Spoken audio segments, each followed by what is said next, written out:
श्री नंदनंदन भगवान की जय। प्रिय बंधुओं, आप सभी का मंगल हो। संगति और उसका परिणाम। तो प्यारे बंधुओं, संगति का जो फल है वह शुभ और अशुभ होकर के व्यक्ति को प्राप्त होता है। जिस प्रकार से पुष्प वाटिका से कोई माली पुष्प चुन ले और फिर उस पुष्प की तपस्या तब है कि जब वह पुष्प वहां से आकर के भगवान के श्री चरणारविंद में समर्पित हो जावे, तब वह पुष्प धन्य हो जाए और उस पुष्प के आवागमन की यात्रा समाप्त हो जाती है। किंतु वह पुष्प कब आवेगा? जब वह पुष्प अपने ही परिवार को एकदम बिल्कुल से त्याग देगा, तब वह पुष्प भगवान के श्री अनुराग में सादर समर्पित हो जाएगा।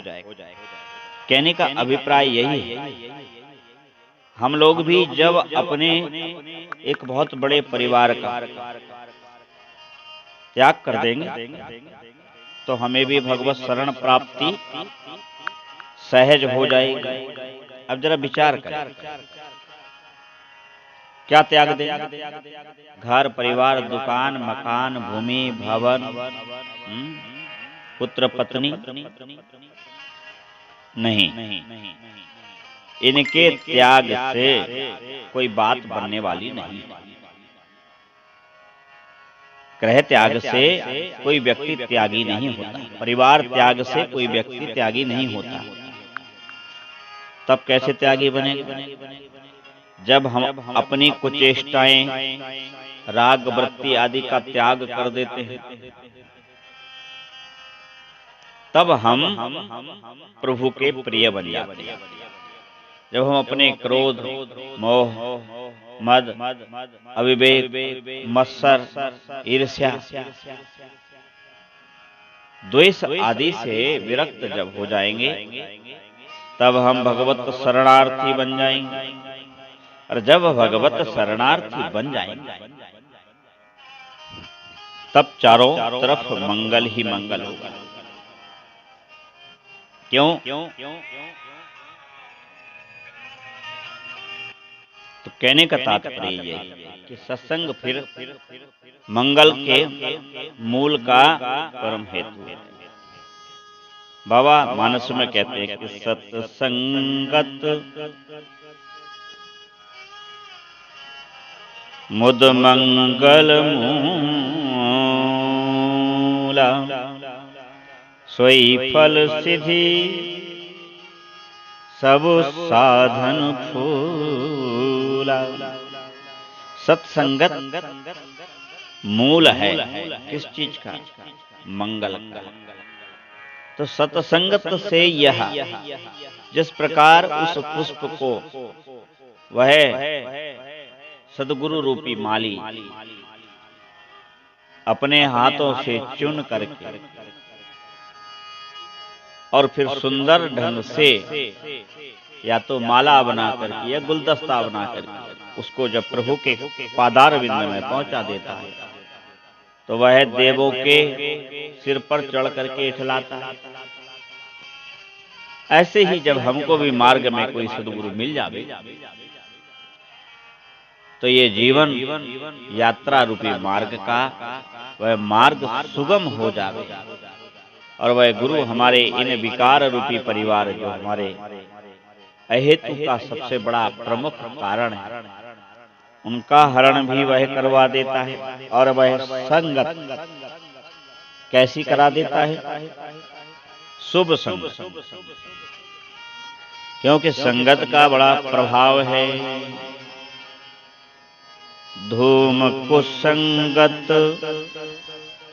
कारिक होई, लेकिन वह कोई सदगुरु रूपी संगत में आ जावे तो लिखिए पुराण मंजू मस सोई, उसी को वह स्याही बना करके और उससे पुराण लिख करके जाने कितने लोगों का कल्याण भी कर दिया।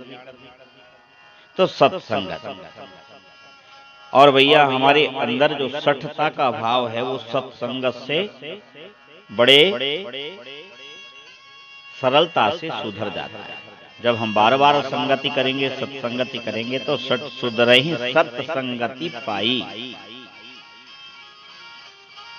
पारस परस कुधात सुहाई, जिस प्रकार पारस के स्पर्श कर लेने से खराब जंग लगा हुआ लोहा भी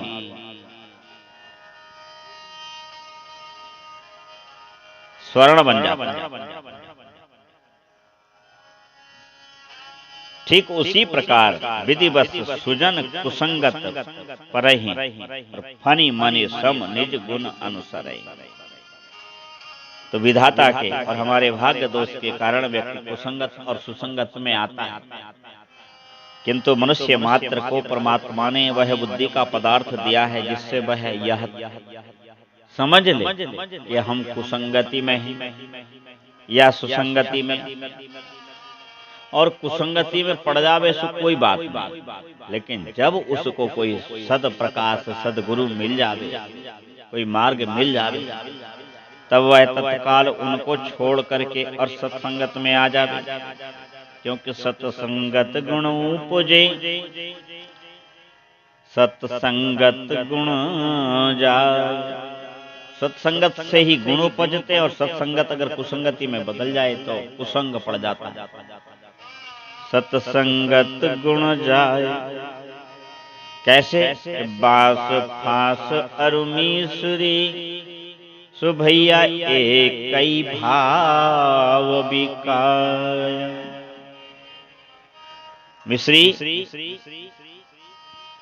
मिस्री में बांस की सीख पड़ी होती है, वह मिस्री का सत्संग पाने के कारण मिस्री के ही दामों में बिक जाती है। मिस्री में रहा हुआ धागा वह भी मिस्री के ही भाव बिक जाता है। क्यों? क्योंकि यह सत्संग है। अच्छे लोगों का जब हम संग करेंगे, सदगुरुओं का साथ करेंगे, संतों का साथ करेंगे, तब हमारे जीवन का मूल्य अपने आप बढ़ जाएगा और हमारा जीवन धवल हो जाएगा।